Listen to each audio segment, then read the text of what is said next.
Ki pulit ke East Giant Hills but West Giant Hills District hakashitarik nailar kilayo ban kiamno ya arngut ki breu ki badon kti hakikam khayi drok.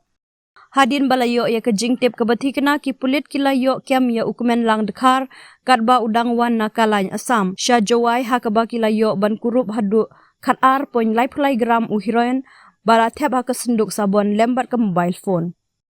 Hadin ke jing pula jong ukumen lang bat ke jing pen itu ki pulit kilayo ban kiam saya uru di sutengah ubadai nongkhaii drugs bat unong bei tengka na kebenta uni u heroin balayo kurup ubasyong basa hamentong jawai. Mentaki pulit kila penlong ya ke jing tuat ban yok kiam saya ki weipat ki beri badan keti hakani kakam ba kentup ya ki beri ki badai na Assam bat Meghalaya. Ki pulit kila register ya kini ke kes hapok ke Narcotic Drugs and Psychotropic Substances NDPS Act bat ke jing tok kit menta kalaya syakmat.